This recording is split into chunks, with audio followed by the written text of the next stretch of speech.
Out of all the video games I've played and reviewed over these past couple of years here on my channel, never have I played any that have been as successful and influential as Resident Evil 4. Well, besides GTA 3 and Halo, of course. It's a game that's been widely praised since its release, so much so that it often ends up on many lists of the greatest games of all time, and its enduring popularity is partly due to the fact that it's literally one of the most accessible games on the planet, with it being ported over to almost every single console you can think of, meaning that multiple generations of gamers have been able to play it, further adding to its relevance. And since it just turned 20 years old, I think that now is the perfect time to discuss whether or not it's still as good as it was when it came out all the way back in the day. Just a heads up, I'm playing this on a GameCube because I've never played this version before, and I simply wanted to experience it in its original form, as I tend to do with all the old games I review, even though I already owned a copy for the PS2. That version is a bit rough around the edges, but I'll get into that later on in the video. I'm pretty sure all of you are aware of the history of RE4's development since it's been analyzed to death here on YouTube, but for those who aren't, to make a long story short, development began all the way back in 1999 and was slated to be released on the PS2 sometime after its launch in the year 2000. It was originally going to center around a brand new protagonist by the name of Tony, who just so happens to possess superhuman abilities such as invincibility due to some sort of biotechnology experimentation, and it would also ditch the fixed camera perspective from the previous games in favor of a dynamic camera that would complement the uniquely stylized sense of action on display. But this never came to be, since it deviated way too far from the horror that Resident Evil was known for up until that point, and would actually end up transforming into the popular hack-and-slash Devil May Cry franchise. RE4's development doesn't end here though, as Capcom would take a couple more unique approaches towards this new installment in the franchise, one of which will result in what is known as the Hookman version, which sees the return of Leon S. Kennedy, who has become infected with some strange disease and has to fight off all sorts of weird paranormal enemies, such as living dolls, suits of armor, and a man with a large hook. This version, as well as another that will feature a random girl and a dog, will be scrapped due to the rising cost of development and hardware limitations as well. Although some of these scrapped ideas would appear in the 2005 survival horror cult classic Haunting Ground. The funniest thing about RE4 to me is that it was originally going to release exclusively for the PS2, but it all changed once Capcom underwent an exclusivity deal with Nintendo to release 5 games for the GameCube, with RE4 being one of those games. The godfather of Resident Evil himself, Shinji Mikami, would even go as far as saying that if Resident Evil 4 released on any console other than a GameCube, he would cut his own head off, which is a statement that has aged like the spoiled milk that your dad left home to get but never came back with. Oh, writhe in my cage of torment, my friend. Resident Evil 4 takes place 6 years after the Raccoon City incident from the previous 2 games, and sees the return of a now government agent, Leon S. Kennedy, who's been sent to Spain to investigate the disappearance of the president's daughter, Ashley Graham. But after fighting his way through a whole village of residents who just so happen to be evil, he soon realizes that her disappearance is part of a much larger conspiracy to take over the whole world. So basically this is all a typical Tuesday for Leon then. Thanks. That should keep me company, cause boredom kills me. RE4 differs a lot from its predecessors in many ways, except for the story. Part of the charm of the earlier Resident Evil titles has always been their cheesy B-horror movie-like tone, which is something that helped it stand out from a lot of its fellow contemporaries. RE4 continues that trend with a silly plot and Oscar-worthy dialogue that never fails to get a laugh out of me. Where's everyone going? Bingo? Perfect. The big cheese. What? I've been expecting you, my brethrens. No thanks, bro. Ah, I have an idea. Since you're here, why don't I introduce you to it? It should keep you busy. Can't remember the name, huh? A senior moment, perhaps. Oh.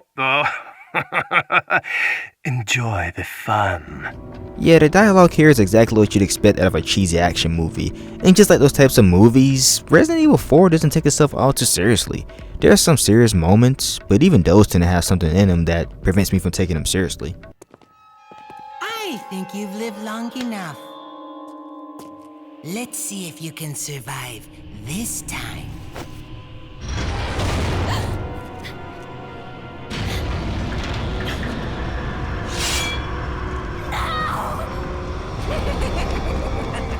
From the goofy dialogue alone, it's obvious that the writers weren't trying to tell some well thought out and deep story, but rather an entertainment one that's just that, stupidly entertaining. So maybe you have 9 lives, but it doesn't matter now, Mr. Kennedy. I've sent my right hand to dispose of you. Your right hand comes off? Say whatever you please. Die, you worm! Besides, Resident Evil 4 is more finally remembered for its damn great gameplay rather than its story. RE4 uses 10 controls just like its predecessors, but the key difference is that the previous games used a fixed camera and RE4 takes place from a third-person perspective. This makes moving around much easier as you're able to see what's going on directly in front of you.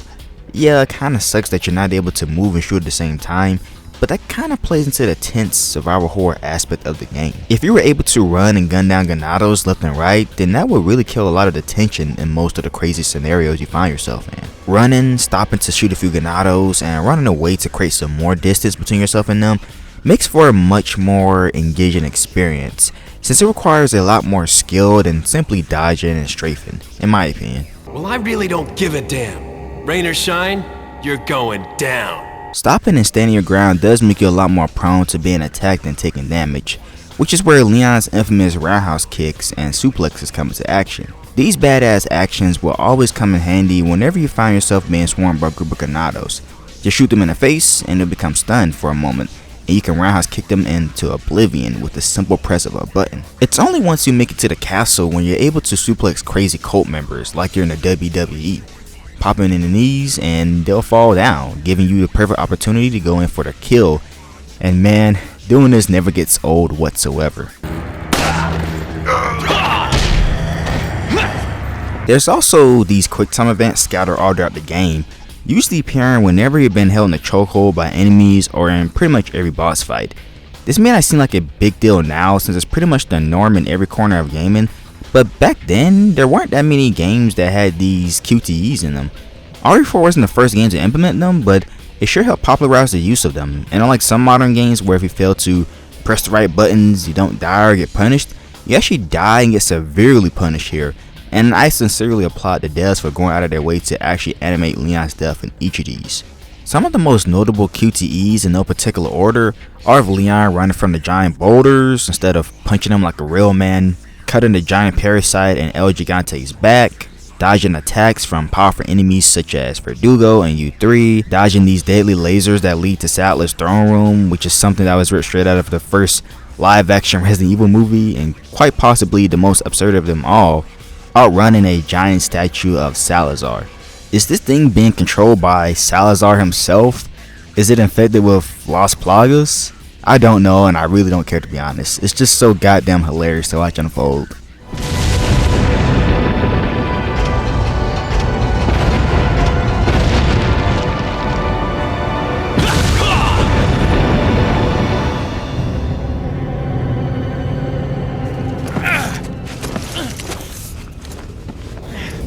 QTEs are even placed in some cutscenes, which are bound to draw first-time players.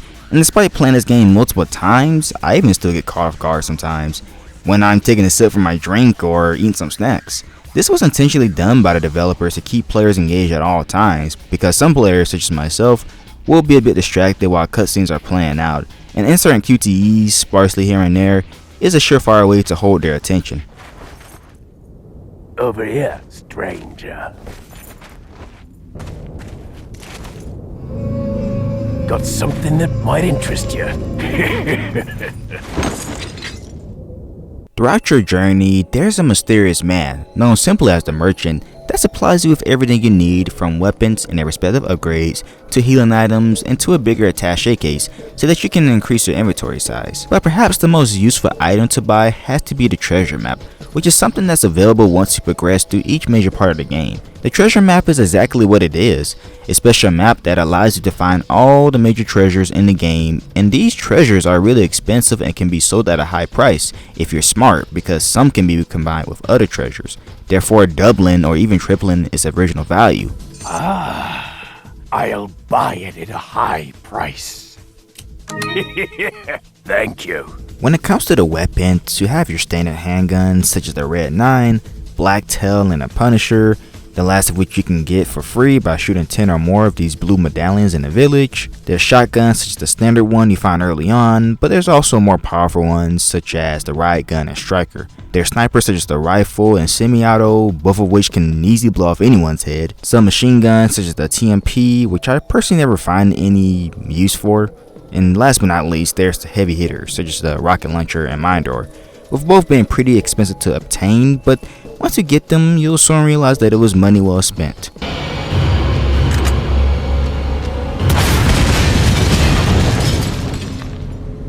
As you can tell, there's lots of weapons to choose from here, and many different ways of taking on enemies with them, which never makes playthroughs boring in the slightest. And even after you've beaten the game, there's still multiple special weapons you can unlock, including this literal fucking overpowered laser gun that you can charge up to instantly kill anything that gets in your way. During my most recent playthrough of RE4 for this video, the question of whether or not it's really survival horror crossed my mind several times. To be honest, I'm not really much of a survival horror aficionado. In fact, I've barely played any games from that genre besides the original Resident Evil 3 and like an hour of the OG Silent Hill 2, believe it or not. So my knowledge of this genre is very limited to say the least. RE4 doesn't feel like your typical survival horror game though. It's more of an action game that has strong horror elements. One of the prime examples of this has to do with the items that are left behind whenever you kill Ganados in particular. A common challenge in survival horror is resource management. You're obviously not going to be given an abundance of weapons, armor, ammo, healing items, etc, etc. But you will be given enough just to get by, so you can't just go around using everything in your inventory in a careless manner. You have to carefully choose when and how to use what you've got and make the best of it, which can discourage players from confronting every single enemy they come across, lest they waste their valuable items. In RE4, it isn't like that at all. Every time you kill an enemy, they're guaranteed to drop either some ammo, healing items, or money. Sometimes they might even drop a small piece of treasure, so if anything, you're actively encouraged to take them down. The only obstacle you'll face in regards to managing resources is running out of space every now and then. Between killing Ganados, finding and or buying weapons and other items, you'll be drowning in an excess of all sorts of stuff. So much stuff that you may have to discard and sell off ammo or weapons that you may have very little use for. I'm not saying that this takes away from the horror here, because at the end of the day, it still is a game that has quite a bit of horror in it, and the over-the-top action somehow doesn't overshadow that aspect of the game, because there's lots of moments of genuine horror that will have you on edge, such as being forced to fight off endless waves of Ganados in various confined spaces, or blowing someone's head off only for Las Plagas parasites to erupt from it and even attach itself to attack you. And don't forget stumbling across lots and lots of dead bodies. But the most horrific aspect of this game, or enemy to be more specific, has to be the Regenerators, a group of terrifying creatures who, just like their name suggests, are able to regenerate all of the damage you inflict upon them. These monsters are absolute bullet sponges and will go down easily. You can slow them down by shooting off their arms and head, but shooting off their legs is a huge mistake, as they'll still manage to lunge at you and take a big chunk of flesh out of your neck. Luckily, you can find an infrared scope not too far from your first encounter with one of these guys. This handy dandy accessory will allow you to easily spot the parasites within their bodies, and shooting them will kill the Regenerators once and for all.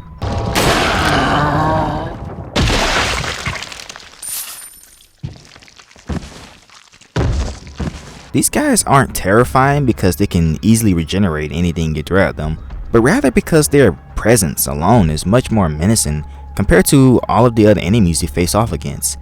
Usually whenever there are any enemies around, an intense and hauntingly ambient song will start to play, and that still is the case when it comes to the Regenerators. But the big difference with them is that the sound of their weird and unsettling breathing will instantly put you on edge, and what's even more unsettling is that you'll hear them, but you won't know where they're at right away until they pop out from around a corner or you just happen to run into them. It's funny how the scariest enemies in the game, i.e. the Regenerators, appear towards the end of the game on the island, which is like the least scariest part of the overall experience, but it does have one of the most unexpected jump scares you'll ever see in any game.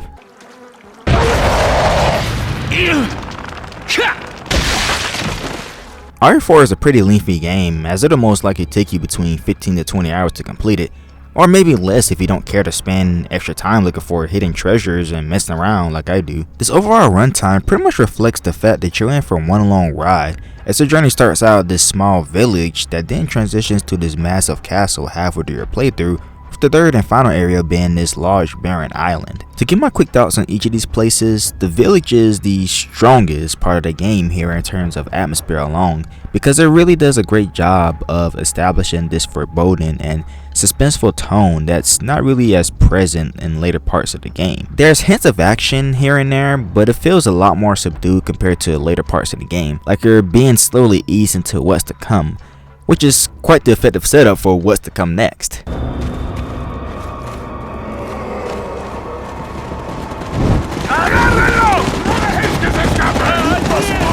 On the other side of the bridge.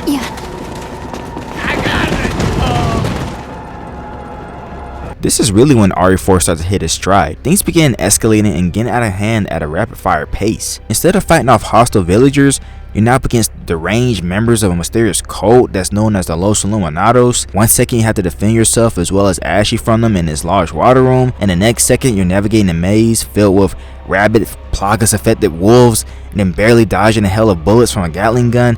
Then you're in a sewer while it's being stopped by these giant mosquitoes. Then you're in a fast moving minecart filled with ganados. Then you're in a boss fight against Salazar's right hand man, and next thing you know you're running away from a giant statue of Salazar, and now you have to make your way through this giant place filled with lava that's somehow still in the castle, where cult members are controlling these machines that are spitting out hot fire. And whew, man, that's not even the tip of the iceberg when it comes to everything that takes place in the castle. If I were to list everything that happens here, this video would easily be over an hour long. On one hand, I love this part of the game because you can tell that the devs inserted every single crazy idea they had here, and I kind of hate it because you can tell that they inserted every single crazy idea that they had. I love that you're constantly being thrown into all these wild scenarios because you're constantly being challenged in tons of new and fun ways time and time again, but I also can't help but feel like there's just a little too much going on here at times. Like, there's certain parts here that could have been removed altogether, or at the very least trimmed down to feel less bloated. But all in all, the point still remains that the castle is the absolute best part of the overall experience, and it's capped off with this pretty cool boss fight against Salazar.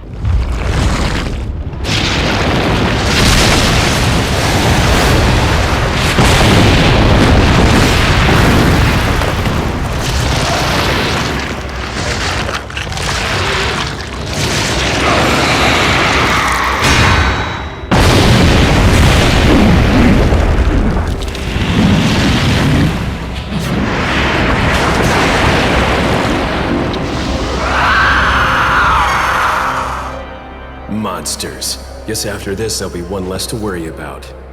The island is considered by many fans to be the weakest part of the game, and I'm inclined to agree. RE4 really goes off the rails here, even more than back in the castle. Instead of fighting creepy cult members, you're now up against machine gun and taser wielding ganados who are armed to the goddamn teeth. These guys don't look menacing in the slightest, they look goofy. Especially this one ganado who looks like Armored King from Tekken. This is Resident Evil, not Tekken. Remember all those wild and crazy scenarios you find yourself in while at the castle? Well, I really think that the island could have used more of those unique moments. Better yet, why not cut some of them from that part of the game and insert them here? The giant lava room is a prime example of this, as it wouldn't feel too out of place considering that the island is a much more industrial, barren sort of place. There still are some memorable moments here and there, such as gunning down ganados out of the back of a bulldozer while Ashley drives, the boss fight against U3, the regenerators, narrowly avoiding this deadly laser trap, which is so cool that I had to mention it again.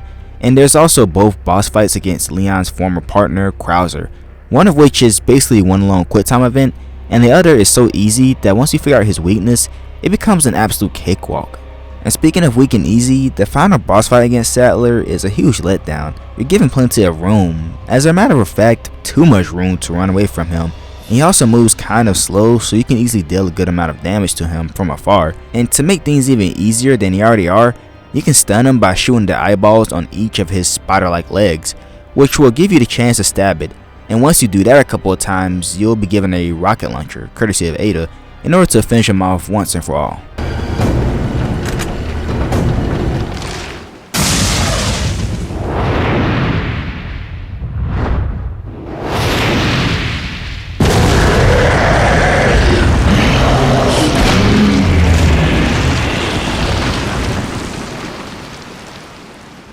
Leon saves the day and stupidly turns down some sweet overtime with Ashley. Now that I think about it, I haven't even taken the time thus far to talk about Ashley because she's an important part of the story as well as the gameplay, and I have quite a bit to say about her. So without further ado,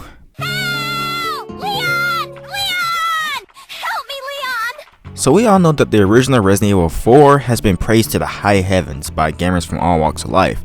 But one thing that a lot of them seem to hate on is the character Ashley Graham. She's been criticized for being an unlikable brat of a character and also a total drag during gameplay, but I strongly disagree with these assessments. After you rescue Ashley for the first time during the village portion of the game, she joins you in your journey and you have to protect her from then on, which may sound like a huge pain in the ass due to the fact that escort NPCs in gaming isn't finally looked upon, especially in older games like RE4, but escorting Ashley isn't that bad at all if you ask me, as her AI is quite advanced for a game made in 2005. She follows you very closely, practically sticking to you like glue, and will duck down if she just so happens to be in your line of fire. People often say she's useless, but that isn't the case at all. She is very helpful on multiple occasions, such as being able to gain access to certain areas that you can't get to on your own, whether it be by turning or pushing switches to unlock doors, or even push heavy objects. So I'd say she's more than proved her usefulness, and she's also very cooperative as well, as she'll let you take a quick peek up her skirt as a token of her appreciation for you protecting her.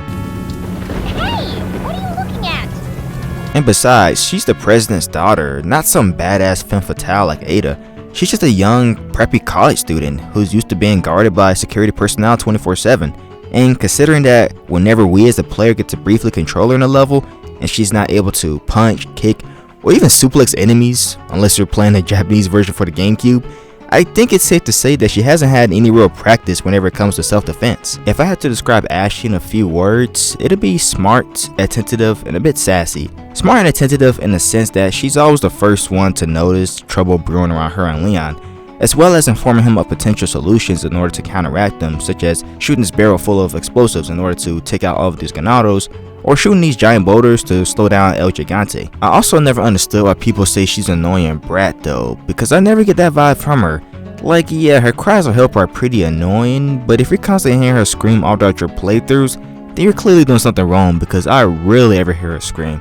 And usually when I do, it's also because I'm doing a terrible job of protecting her. And as for her supposed bratty behavior outside of gameplay, she's not a brat. There's only 2 cutscenes where she comes off that way, and one of them is when Luis makes inappropriate comments about her ballistics, and the other is when she starts coughing up blood due to the Placus parasite, and she freaks out and lashes out at Leon before she's recaptured, which is something that she immediately apologizes for after she is reunited with him.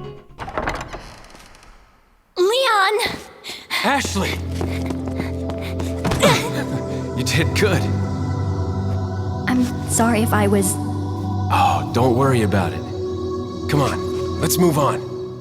If Ashley's voice sounds familiar to any of you, then that's because she's voiced by the same lady who voiced Sandy Cheeks from SpongeBob SquarePants. Yeah, I've been playing this game for years now, and I just found that out not too long ago. It's kinda weird. Yeah, what's so great about dumb old Texas? What did you say? Texas is dumb? Don't you dare take the name of Texas in vain! My favorite moment of Ashley as a character isn't even in a cutscene, but rather during gameplay where the two of you travel on this machine, and there's ganados that will throw sharp weapons at you, and if you successfully shoot them, thus making them fall to their deaths, then Ashley will do this little fist pump every single time you kill one of them. It's so damn cute and only makes me want to protect her even more. I'm pretty sure that Capcom knew that players would complain about escorting her around, which is why she gets kidnapped again and again throughout the game. So you only really spend about a little less than half your playthrough actually protecting her, as you'll be spending hours and hours not having to protect her, and when you do, you can easily heal her with any herbs or other healing items you have just in case she gets hurt. I know I've been going on and on about Ashley for like 5 minutes now, but I just had to throw my hat in the ring and defend her, both as a character and a companion during gameplay, because I've played games that released prior to and around the same time as the original RE4, where you have to participate in terrible escort missions, where the NPC you have to protect just doesn't follow you and will just stand around doing absolutely nothing while you desperately try to protect them. Ashley does nothing while you protect her, but at least she sticks very close to you and stays out of your way at the same time. And the honest truth is that most of the people who complain about her aren't as skilled at playing this game as they think they are.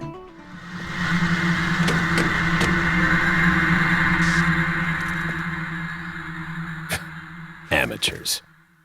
Just hang in there, Ashley. I'm coming for you. The overall single-player experience of Resi 4 is very solid, all things considered, but there's still quite a few things to do outside of the main story, such as Separate Ways, a short side story where you play as the mysterious, badass, and sexy woman in red, Ada Wong, whose main mission it is to retrieve the Plaga sample under direct orders from Albert Wesker. There's also this cool boss fight against Sadler that occurs right after Leon rescues Ashley for the last time, and the fact that this boss fight is much more challenging than the actual one in the main story is pretty sad, not gonna lie. And even more so considering that Sadler isn't even in his final form. This would have been way cooler if you were playing as Leon and this acted as sort of the first stage to the final boss fight in the main story instead. But that's just me. The highlight of Separate Ways for me personally takes place in the 4th chapter, where you have to prevent Leon from being assassinated by Krauser. But before you do that, you have to pass through these giant battleships that are set to explode, whilst avoiding these Ganados who are firing at you from these big machine gun turrets. This chapter definitely has that balls to the wall, all out action vibe to it, and it's further proof that Resi 4 really starts to go off the rails once you reach the island.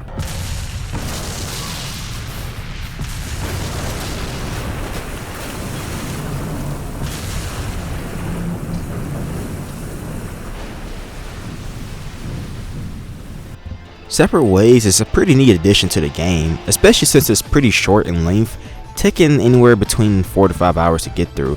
And what's interesting is that this little side story actually wasn't present when the game first launched for the GameCube at the start of 2005, but rather later on that year in October when it was released for the PS2. This version of RE4 is admittedly a bit of a downgrade in multiple areas.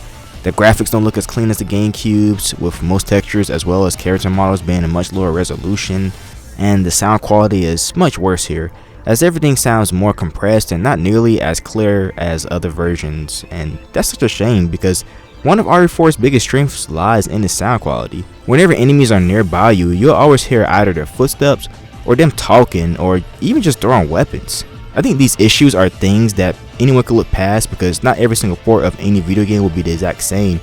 But the worst thing about this port, at least to me, is the pre-rendered cutscenes. They don't look nearly as good as the regular cutscenes that take place in real time in every other port. And it's because of these pre-rendered cutscenes that you're not able to see characters such as Leon and Ashley in their special costumes. Like seriously, what's the point of playing the game multiple times in order to unlock these cool costumes if we can't see them at all times? It's jarring seeing Leon in his old school RPD outfit and Ashley in her sexy pop star outfit one second, then they're in their normal outfits once a cutscene plays out. Even Leon's handgun that you start the game off with is always present no matter what. These cutscenes just ruin a lot of the immersion for me personally. But I totally get it. RE4 is a big and not to mention ambitious game, so some sacrifices had to be made in order for it to be playable on the PS2. Compare that to the GameCube, which was able to avoid this by storing all of the game's content on 2 smaller discs as opposed to 1 normal sized one. There's still more bonus content to partake in outside of Separate Ways, such as Assignment Ada, which is basically a short, non-canon minigame where you play as Ada yet again as she collects 5 Plaga samples instead of 1. And when I say it's short, I mean it. It's even shorter than Separate Ways since it takes less than an hour to complete. But something else that's far from being short to complete is the Mercenaries game mode.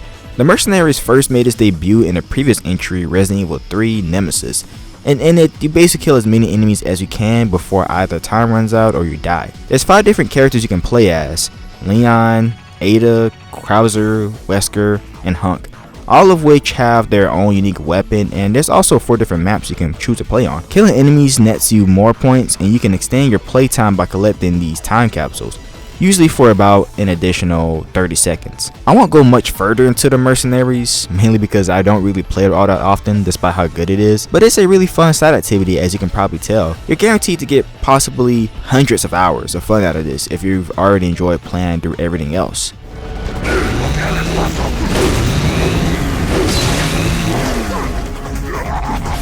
So is the original Resident Evil 4 still good and worth playing 20 years later, especially since it has a newer and shinier remake that quite arguably is better from what I've heard? Well, dear viewer, I know you won't be surprised to hear me say that yes, the original Resident Evil 4 is still a great game and is worth playing all these years later. It's really hard to believe that this game has been around for 2 decades now, because it's still as fun now as it was back then.